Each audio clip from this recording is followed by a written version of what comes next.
has been the biggest challenge because we have taken, for a long time, we have perceived climate change as a very abstract subject, which is quite away from us. And that it has been mentioned, it's so episodic in reporting, that it becomes very difficult. And for me, the first time I saw the headline in a newspaper, now not in UK, but in Kenya, is during the Africa Climate Summit. So, and why was that? You may call it episodic, but we need to change. How do we report it so that it can be attractive? As we have seen, look at the newspapers which we have in Kenya. So most of them are commercial driven. So the first question somebody asks is, when I put this story, who will read it? Because, you know, it's about making money. It is making it really sensational.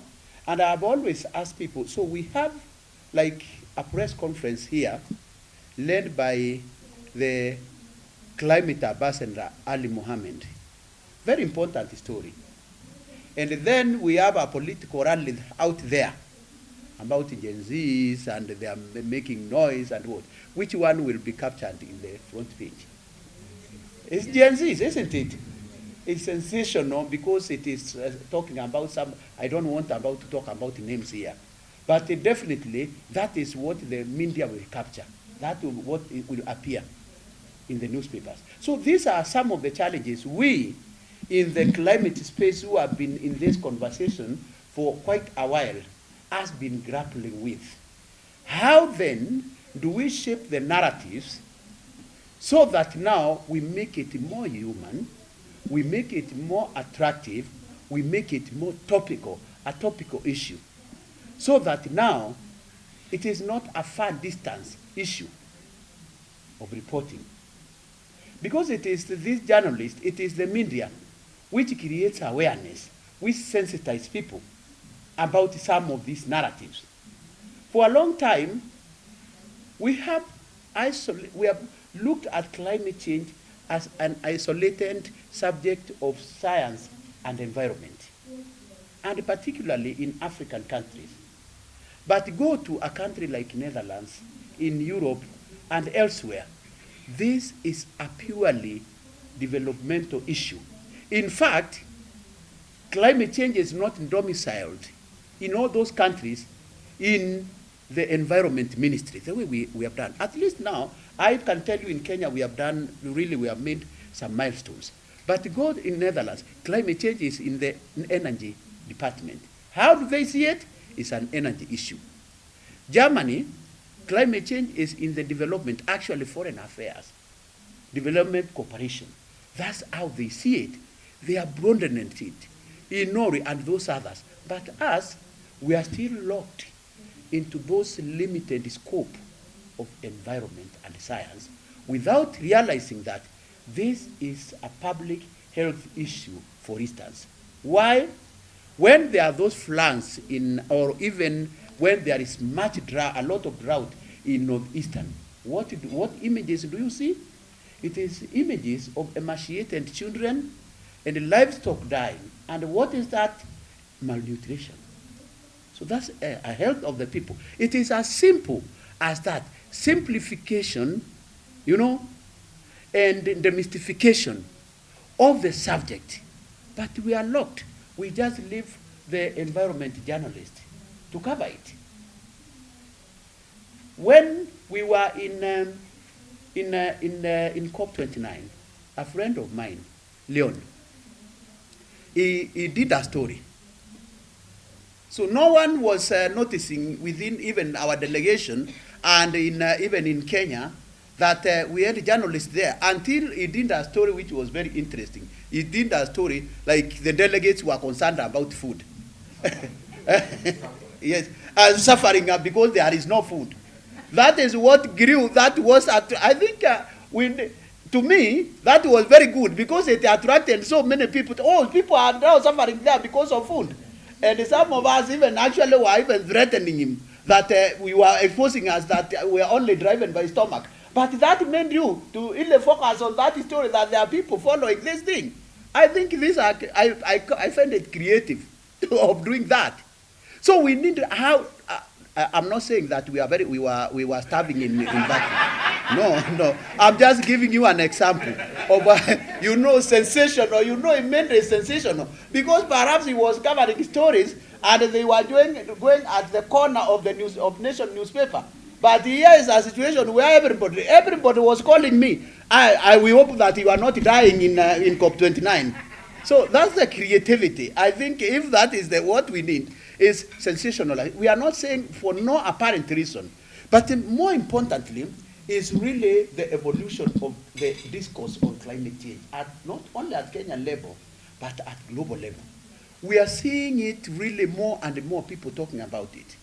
But what does that show you?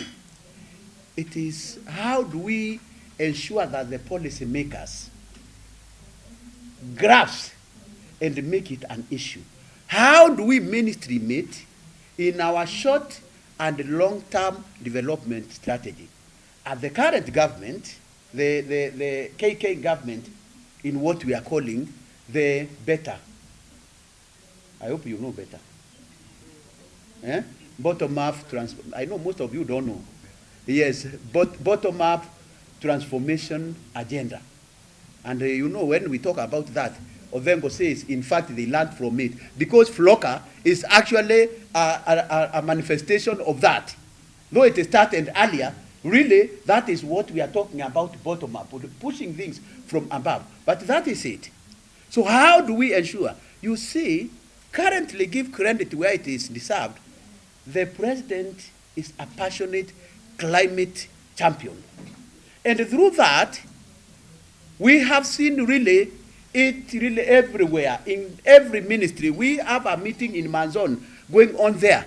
We are seeing those working, the Ministry of Finance is there, Ministry of Water, Ministry of Agriculture, all ministries. So that is actually what it requires, that political goodwill to ensure that now, and because if as president stops here, and when he hosted the Africa Climate Summit, you see that is how we were able to, when he spoke and brought those other top leaders, that's how we were able to get climate change into the headlines of the two main newspapers.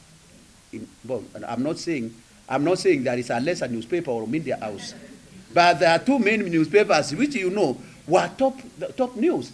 That was very important because of that political goodwill. So it requires, various strategies. How do we ensure that we attract political leadership so they can pick this, mainstream it in ministries, so that it becomes an agricultural issue, so that it becomes a water issue. When there is drought, that we understand that these are manifestations of climate crisis. When there are those floods which sweep the people away, is it about the changing climate? So how do we connect that? And I saw there was that deliberate effort to do that. In the past, we were not talking about climate change. We were talking about really droughts without knowing that these are the impacts of climate change. So these are some of the things we need really to demystify. When I was coming, Rosalia called me to this meeting. I asked her, what mode do you want me to use in the presentation? So she told, just talk. It's not about a PowerPoint presentation because we are tired of that. It's just, how do we make this thing? How do we do this conversation? It's an exchange.